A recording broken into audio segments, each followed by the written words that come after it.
welcome back to my channel. I normally make art videos on this channel, but today I'm going to be showing you how I made this Dungeons & Dragons dice rolling tray out of this picture frame. So when I'm not working in my full-time job or creating art videos for this channel, I get together with a couple of friends and we play Dungeons & Dragons.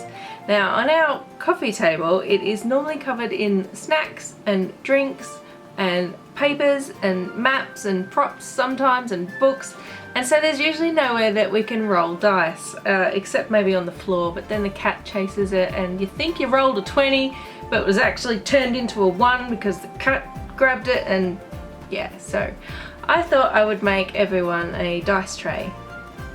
I was originally going to make it from scratch out of wood, but I found these picture frames in Hobbycraft and I thought that they would be perfect. They were on special, they're only £3 each, and yeah, they were just the right size I was looking for. So I figured I would just get some wood to put on the back, take out all the insides and everything, and that's it. I did want to do more than just slap a bit of wood on the bottom of it. I put together a design on the inside and I'm going to show you how I did that.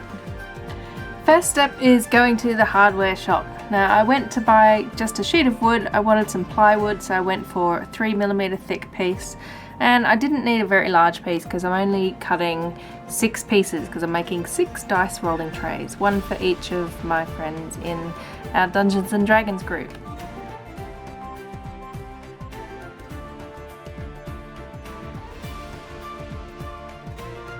I used one of the frames to mark out where I wanted to cut the wood, and I used a jigsaw to cut it. Now you don't have to use a jigsaw if you want to make one, you can just use a normal handsaw, but I had a jigsaw so I decided to use that.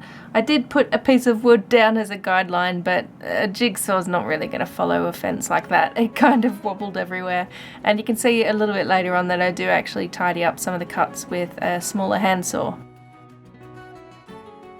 I used some sandpaper to sand all the edges because the plywood got a little bit sharp at times. I wanted to keep the edges square though because I didn't want them to be all rounded off too much.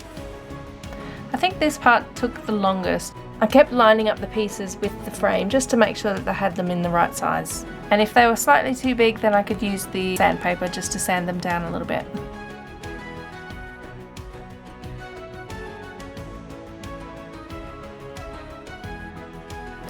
I used a wood dye in dark oak to stain them. I wanted a really nice dark wood for this because the frames were black and I figured the dark wood and the black would look really good together.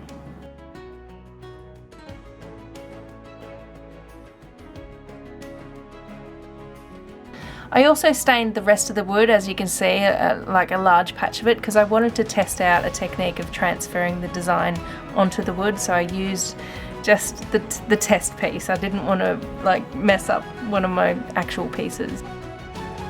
So I designed the D20 dice in Illustrator, then I brought it into Photoshop to put in the font, and then I flipped the design so it was in the reverse and then printed it out.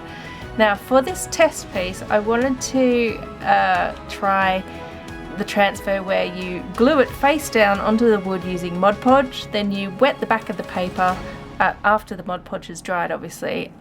So you wet the back of the paper and then you rub it off. So it kind of didn't really turn out very well. I had to rub the paper really hard, and then it just ended up rubbing off the print, and it just kind of made a little bit of a mess, and it took a long time because I had to leave it to dry overnight, and yeah, and unfortunately it just doesn't look very good.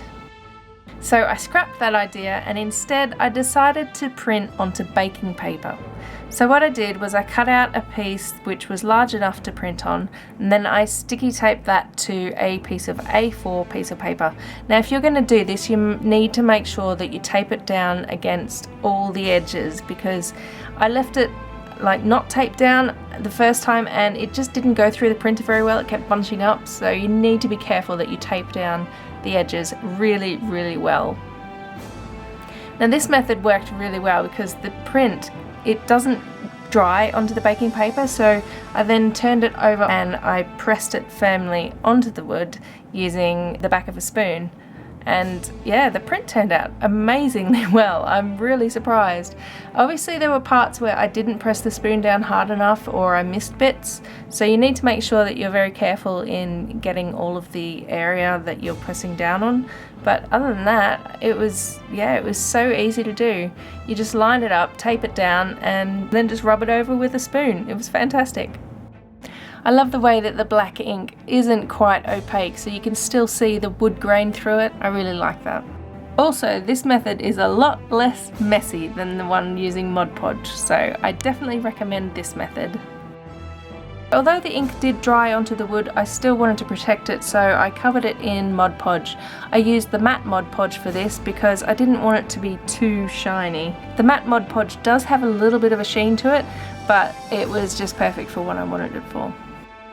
I think I did about 3 coats of Mod Podge, and it doesn't take too long to dry in between each coat, but I still left it overnight for one of the coats, and you can see it did slightly make the ink print run a little bit, but I kept all my strokes in one direction, and I'm still happy with how it looks. It's nice the way the print kind of it's sort of set in with the wood, so it kind of goes with the grain. The next step was to unwrap my frames and take out the back and the glass and all the insides, and now I also needed to take out the little clips on the side that holds the back in. I just used some pliers for this, and they come out quite easily. You just sort of curl the pliers around it and they sort of ping out and fly all over the room. Once I did that, I just got the pieces of wood and lined them up on the back and then nailed them down.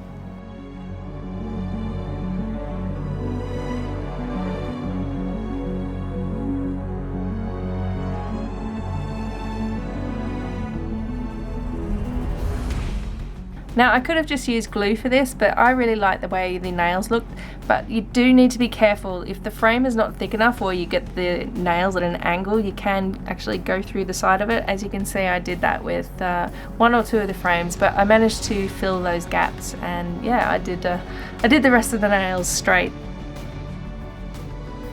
So that's all there is to it. I mean, it's a fairly simple project. If you decide to have a go and make one yourself, feel free to take a photo and tag me with it on Twitter or Instagram or Facebook, because I'd really like to see what you come up with. I'm hoping that my friends that I play Dungeons and Dragons with, I hope they really like these dice trays, and I'm really looking forward to using them.